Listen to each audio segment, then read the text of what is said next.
My name is Harrison Wheeler, and this is Technically Speaking.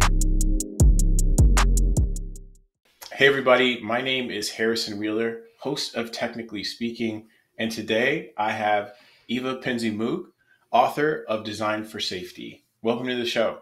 Thanks so much for having me. Yeah. So your work focuses on making tech safer by prioritizing the most vulnerable. Maybe kind of take us through a little bit of that and maybe give folks a brief introduction about yourself. Yeah, sure. So yeah, my work, as you said, focuses on protecting the most vulnerable among our users, specifically thinking in the terms of interpersonal harm. So especially domestic violence is the big one, but really it can be any type of place where there's an interpersonal relationship where people can weaponize tech for different forms of abuse. So domestic violence is the big one, but there's also things like child abuse, usually with over surveillance. And then that also comes into play with employers using invasive surveillance. So there's lots of other sort of types of relationships where this can play into, but domestic violence is definitely the big one. And it's definitely not a new issue, but it's kind of something that we're only just starting to talk about. Yeah. Maybe give folks a little bit of a background about yourself. Obviously, you're an author, you're a principal designer. Maybe kind of take us sort of through your journey to kind of get to where you are today and why you're so passionate about, really safety and what that means. Yeah, for sure. So before I joined tech, I had a short career in nonprofit, and I was a volunteer rape crisis counselor, and I learned a lot about domestic violence through the training that I did to do that. And then I ended up doing domestic violence education at the nonprofit that I was working at after I got that certification. So, and then I started doing it for like union groups and just any sort of group who wanted it. So I got really, really sort of into the domestic violence education space and just learning all about it and learning how to talk about it. And then I decided to make the career switch into tech. I focus on UX as well as some front end. And I started seeing these ways that technology is facilitating domestic violence. And I looked all around and I was looking for like a person or a group that I could like volunteer with or lend support to. And I couldn't find them. So I decided to start trying to work on this issue myself. And that's kind of how it got started. Yeah. Was this sort of like reoccurring themes that you started to see in terms of where that tech sort of made the connection there? Yeah, definitely. There was this was in maybe like 2017. There was a lot of emerging stuff happening, especially with IoT devices. There had been some like very early reporting on how this was becoming a thing that only really like domestic violence advocates and people who worked at shelters like knew about. Obviously, the people who were experiencing it also knew about it, but I think there were a couple of reports about this new issue, like trying to raise the alarm bell. And I read one of those articles and was like, whoa. And then I started really looking for it in my own work, which is nothing so exciting as IoT. I do software design, but I still found ways like I was working on a sort of portal for big apartment buildings to sort of manage between the tenant and the managers of the building to do things like manage your list of registered guests, like put in a service request, things like that. And was just thinking about how that could be designed more safely for someone who was like in a stalking situation and maybe had someone that not only wasn't on their list of registered guests, but actually like I have this person who cannot be let in under any circumstances. And like, you should tell me if they try to get in so that I can take whatever action I want to take to try to keep myself safe. And just how there wasn't like a feature for that type of thing. So I started thinking about it even in sort of, I guess, like less exciting, more mundane ways, and sort of seeing these ways that our tech is both enabling the abuse, but also falls short of the potential to like really help people who are in these dangerous situations. Yeah. So do you think like, was there any sort of kind of conversations and discussions around this before you started kind of really digging in deep into it and taking sort of like that discerning eye to it? Yeah, I don't want to say there weren't discussions, but if there were, I couldn't find them in any sort of like public way. I did a ton of research because I was so sure there was a group already working on this. There's definitely been, I mean, especially in the like domestic violence advocacy space, there have been people talking about this for sure, and like helping each other, different people who work at shelters and advocates and lawyers, social workers, like sort of educating each other on this topic and sharing resources. But I don't think there was much that was like getting out to folks in tech. And that's definitely my like focus is Yeah. other people who work in tech to understand what this is. And I definitely, I struggled to find any resources for someone like me who was like, hey, I care about this. I'm not quite sure what to do about it. So that's been like my big goal, is to kind of create those resources. Yeah, yeah. Well, look, we're gonna kind of switch gears and take a pause real quick before we get into sort of the meat of the show. I wanted to do a few icebreakers with you. And here's a fun fact: are you originally from Wisconsin? I am. I'm from Wisconsin. I was born and raised in Milwaukee. Me too. What? Really? That's Yeah. awesome. Small world. Yeah. Yeah. I have a tattoo. So, Can't really see it obviously in the sweater, but I have a Wisconsin tattoo. Very proud are Wisconsinite. are you into the Brewers, the Packers, Bucks? Is that your thing? Packers for sure. Aaron Rodgers Yeah. breaks my heart a little bit. I know. Yeah, but Disappointing. yeah, yeah. And I went to University of Wisconsin, so the Nice. Badgers Nice. have a place in my heart Nice. as well. So I went to Iowa. So, but we're still in the Big Ten family, Yeah. So that's awesome. And you're Nice. currently in Chicago. I used to live in Chicago as well. So Oh, nice. yeah, we've got a few connections there, Yeah, which is totally. pretty fun. So what's something that you're super obsessed with, right? Like at the moment, I know Wisconsin definitely has like a winter culture that is not present in California, which I do get a little bit nostalgic about. Is there something that like that you're like really into right now? I wish I could. There's no like outdoor winter. Chicago is not a great place for it. There's not a lot of Yeah. hills. Usually when there's like my family up in the Milwaukee area, there's like nice snow. Here it's usually Yeah. like a freezing rain because it's just a little bit warmer. It was voted one of the most miserable cities for weather. So I do love Chicago a lot, but not great in the winter. But I did just start a fellowship about tech policy through the Aspen Institute. That has been like a really great thing to do in the winter when I'm not doing too much of anything else anyway. So that's what I'm, to answer your question, like obsessed with at the moment. It's like really fast. I've never learned anything about policy or, government outside of like high school civics class. So it's been really interesting to learn from people who have actually like made policy and worked in government, to learn like how this actually works. It's taught me that like all the hot takes I see on Twitter are just so overly simplified. And, even things like, the filibuster, which I'm like, yeah, we need to get rid of that. And then this guy talked all about like some of the reasons why it's actually a good thing. And I'm like, oh, this is so complicated. I don't know where I stand anymore. So that's been the sort of thing that I'm obsessed with at the moment. Yeah. Are you seeing sort of like a potential like tech angle into policy as well? Definitely. This fellowship is for people who work in tech who want to like learn about policy to try to influence tech policy, which is obviously like very important emerging space. I do see a lot. I think I'm very interested in how companies influence policy. So, the policies that like Facebook has about content moderation, like those have huge implications and almost, well, I don't know. I don't want to say like more influence than a government policy, but like very, very influential, into the millions of people who use it. And then they influence other products. And there's just a lot of interesting stuff going on. And most of these big companies have whole like policy teams about their own internal policies. So I'm really interested in that, and also interested in government, although I don't think I'd want to work in government. It seems very intense. Yeah. There's a lot there, but I think what's really interesting about that, in the same manner of really kind of volunteering in domestic violence sort of groups, you sort of start to bridge where sort of tech can play a role into that. And on top of that, you're also being able to kind of have those discussions with people that work in tech, so they have a better understanding of sort of what, those things mean in terms of the safety for the people that we're designing for. So you almost kind of see another sort of end of this of like, hey, look, now let's talk about public policy, how we can bring in tech.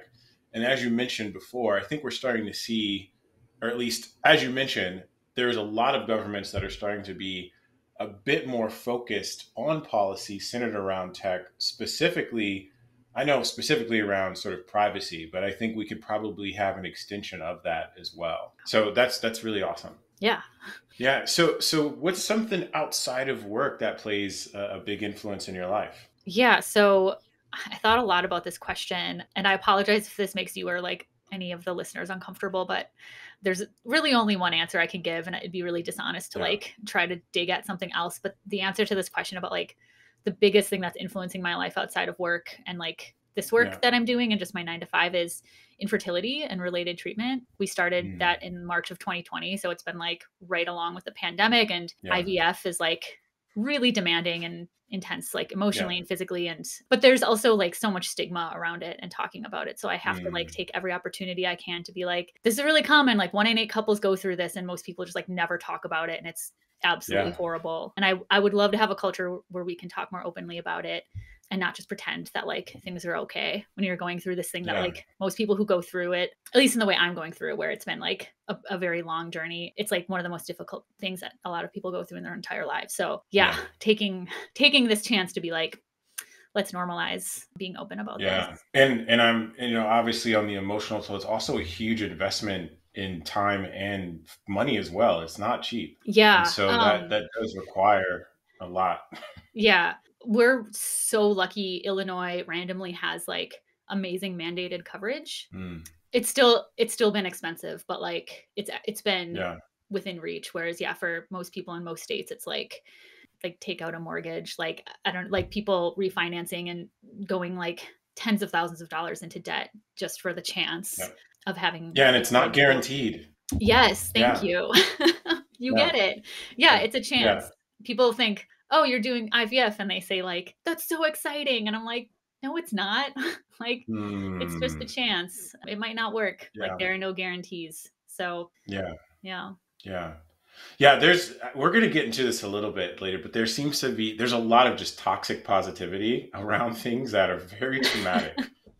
Yes. And I'm glad we're kind of having these discussions, because I would even say from an industry perspective, like I just feel like there's almost way too much optimism and happy path in a lot of the things that folks are shipping to the market in terms of whatever this hero story arc is around like a product manager or a designer. So this sounds like this is going to be a pretty real discussion that we have. So, and were you going to say something else? I don't want to interrupt.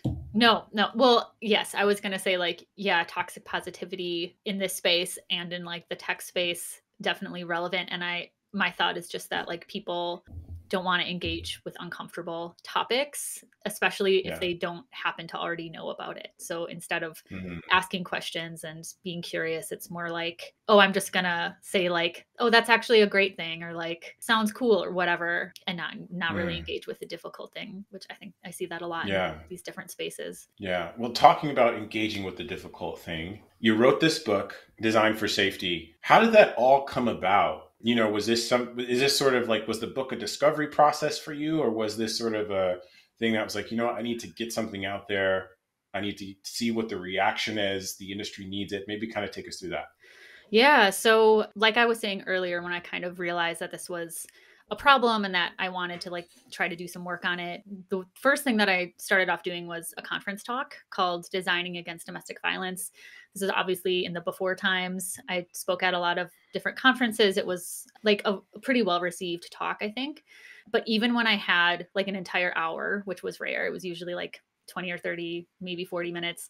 There was so much content that I just couldn't fit into that talk and that I cut out. And then like every week I was, I have all these Google alerts set up for different terms, and I'm like looking at all these different publications, and I just every week was finding more things that I wanted to add in. And I was also refining my sort of like, what do we do about this process, which I call the process for inclusive safety. And that was becoming like more and more robust, but I just couldn't fit all of the things that I wanted to say about that into the talk. So then when the pandemic happened, conferences, a bunch of ones that I was going to speak at just got canceled. We like didn't figure out online conferences right away.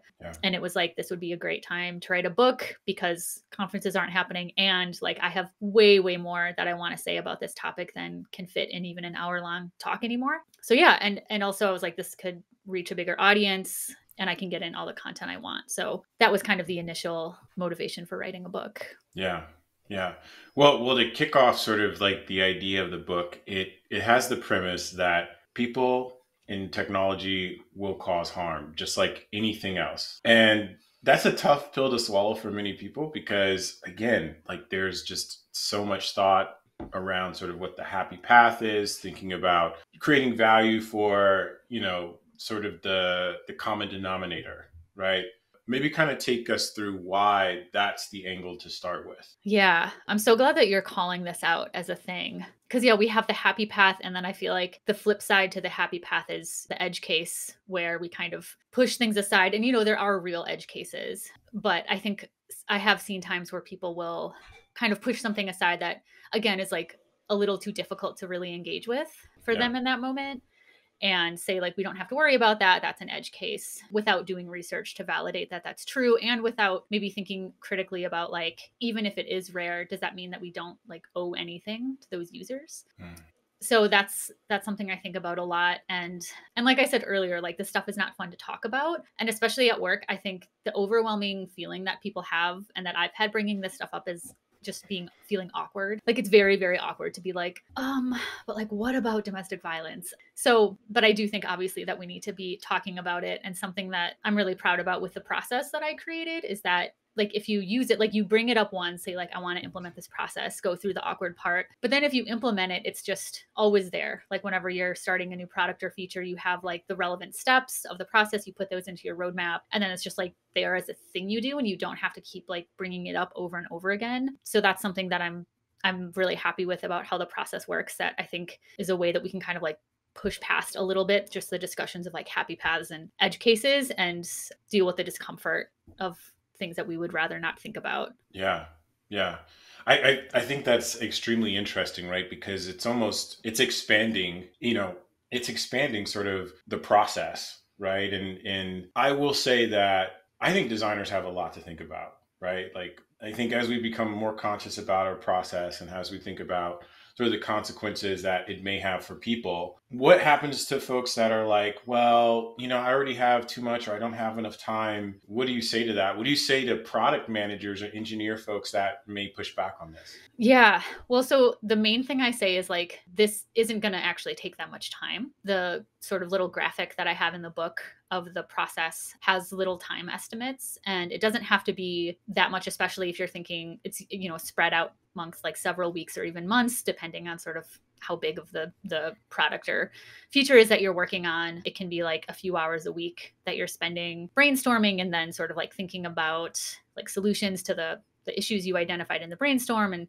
doing these different activities isn't actually that much time. So that's the first thing I say. And one of my pieces of advice is for people who are trying to implement this in their workplaces is to like provide those time estimates to your stakeholder, because it's a lot easier for them to say yes if they're like, oh, this is going to be like 22 hours spread out over the next 2 months. Like, fine. As opposed to just like, we're really passionate about this thing and we want to start thinking about it. We don't know how much time it's going to take, but it's really important. Like, I understand why some stakeholders who are under so much pressure are like, no, I can't just give you like carte blanche to like think about this stuff whenever you want. And I also don't think, like you said, designers have a lot to think about. Like, that's so real. And that's part of the reason I initially started making what became the process, is because I was like so overwhelmed with all the different things that I was trying to think about, like not just, interpersonal harm and violence that I think about all the time, but there's like other things we want to be thinking about. Like, are we, going to be doing someone injustice with the way we collect data? Are we like, is there bias in how we're thinking? Like, there's just so many different things. Yeah. But you can't like think about that stuff 24/7. Like, sometimes you have to sit down and do your wireframe. So like, I want there to be, my sort of goal is that there are like, you give yourself specific time to like dedicate all of your energy to thinking about these different things, rather than like always trying to think about it and always being like vaguely stressed out because that you're not like thinking about it deeply enough. And the process for inclusive safety is meant to be a little more expansive than just thinking about interpersonal harm. Like, a lot of people come up with, especially data harms, I've noticed, is the big one that people will be like, oh, actually, like the way that we're collecting this, we could inadvertently like out a trans person, and we don't want to do that. And that, just by the way that the software is designed, and that wouldn't involve like a bad actor or abuser, but people, you can kind of like identify these different things with the process. And I think that that's really important, to have specific time set aside to think about all of the things. Right. And I like the way that's framed, right? Because it's not necessarily always bad actor. And that's a lot of times when we think about abuse, we always only think about the bad actor, but it could be the platform enabling, even just by itself inadvertently, right? Yeah. One question for you, like, are there sort of like, I don't want you to divulge too much because obviously you've got the book, but are there sort of like 3 common sort of violations that you see quite a bit? 3 common violations. Yeah, I can definitely talk about like the most common issues I see. The biggest one that I think I see, well, there's so many different products, right? Like there are so Sure. many differences. But Yep. something that I see a lot of is issues with location and Mm. people not thinking through like, they're not giving like it's not like we're just giving out this person's address, but there might be other things that you're revealing about them that someone who is like hell bent on figuring out like where they've moved to Mm. or where they live or their shopping habits is going to be able to get a lot of use from. And the example in the book that I give is about Strava, the fitness app, where it would tag people who are sort of like exercising with you for a certain amount of time. So maybe you're jogging and someone else is jogging like half a block behind you for 3 blocks. It tags them as having made an appearance, and then you're able to see their entire route, which like is a lot of location information, and you Yeah. can probably figure out where they live. So it's things like that that aren't like, it's just a little more insidious, I think, than people think about. Sure. The other big one is issues with shared accounts that I see where people don't necessarily think through like what that really means. Are we just modifying like a regular account and letting multiple people into it? Are we giving them separate passwords? Like it gets really, really thorny. And that's something that I think feels also like kind of mundane, but is something that a Yeah. lot of people are weaponizing in order to find information on people who maybe don't know that they have access to all of this information about them. Yeah. Yeah. On that first one, the first thing, I mean, Strava probably had the precedence before, but right now is the AirPod or the AirPod trackers, right? Yeah. The Apple trackers. The What do they call those? air tags. Yeah. Air tags. There we go. Those have been extremely problematic. I know, at least out here, I know a few folks have been followed. Their homes have been broken into, and it's interesting because like you're not hearing anything from Apple about it, right? Yeah. Oh, I'm actually working on a like long blog post about air tags because I have a lot to say about them, and Yeah. they're awful. Yeah, like Apple kind of tried, to their credit, but they Yeah. didn't. I don't think they tried very hard. It doesn't seem like they actually worked with domestic violence groups, which is sad because I know in the past that they have done a really good job of like partnering with groups to understand these sorts of things. Yeah. And they have like the whole point of this blog I'm writing is that like the safety measures that they have like do kind of work. Like people find them and are like, oh my God, like there's an air tag, like, stuck to the back of my car behind my driver's license or like in my backpack or whatever. And people find them, but then well, not everyone finds them all the time. Like you said, sometimes people's cars get stolen, houses get broken into, but it seems like the straight up stalking, there are a lot of cases where people have like the sort of security measures have worked kind of. And then the problem is that it's then just like this huge burden on the victim to like keep themselves safe and to like get some tiny measure of justice or accountability for the person who did that. Usually requires them to like not actually mess with the air tag until like the police can get involved. Apple has made statements that like if you feel unsafe, like call the police. And it's like that's a really big assumption that everyone can just call the police and that's going to be safe for people, that people want to do that. There are lots of different groups who have very good reasons for not wanting to engage with law enforcement. So saying like just call the cops is like just this really lazy awful solution. So yeah, there's lots of issues there. We could probably spend an hour talking about air tags. Yeah. And I'd even say too, if it comes to even stolen property, like even if the police would show up for that, right? So now you've got this burden. Another big assumption. That's going to pretty much, it's going to lay on you. It's going to rest on that member. I think that's actually a really great case study. I'm looking forward to that. Nice. So look, moving into 2022, there's a lot going on. We're talking about metaverses, NFTs, crypto, all the things. Your book came out in August. And so there's just a lot of change that's starting to happen.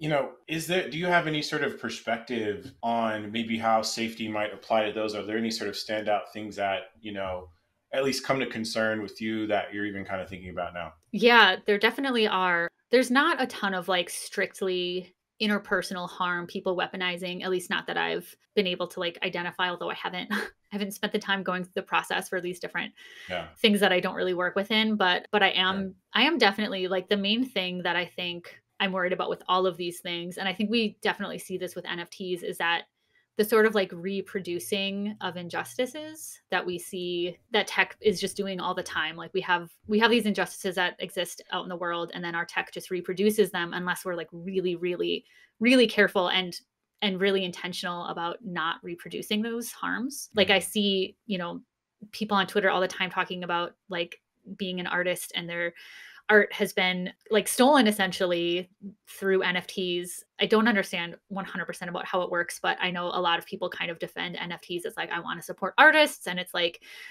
it doesn't seem to me like the artists are being supported by this, and a lot of them are having their work stolen. The one thing that I want to say about the metaverse is that something that I heard about recently in the fellowship that I'm in was someone discussing the sort of different issues with VR and the sort of like new types of data that it can collect on us. So, like Facebook and lots of big companies have like, these enormous profiles on all their users with all this information about them, and how with VR, you might be able to do things like map out like body gestures and do things like understand, like if you have a disability, if you have an injury based on like the way that you're moving your body. And that was like so terrifying. And obviously, like, I think their goal would be to monetize that. But I also am just thinking about like how harmful a lot of targeted advertising already is, and how that type of information could be used in like really nefarious ways. So that's definitely something that I'm thinking about.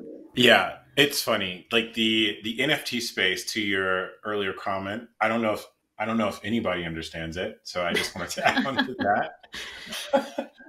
I might bite my words here in a few, but I think I think the point that you're also getting to is the fact that on every single one of these platforms, people are trying to monetize, right? And so now you're adding value potentially to harm, right? And when people don't understand it, they're going to go for the money.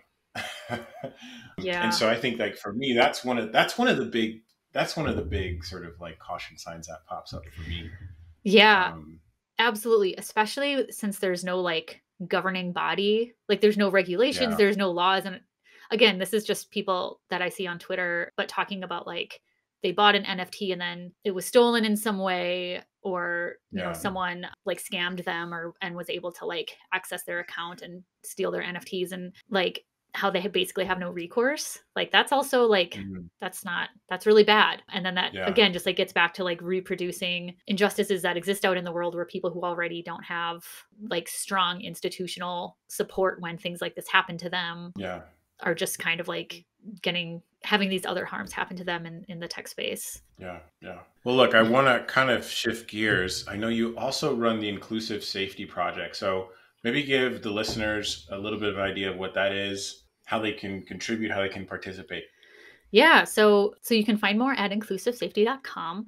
And it's just the sort of project I run that gets at like all the different types of work around designing for safety and preventing tech facilitated domestic violence and other interpersonal harm. There's a really great resources page on there for people who want to like do some reading or watch some videos about the sort of like different things that are in the book, or like related groups or people, just to follow on Twitter if you're interested in this kind of stuff. But there's also some information on there about joining the project as a conference speaker.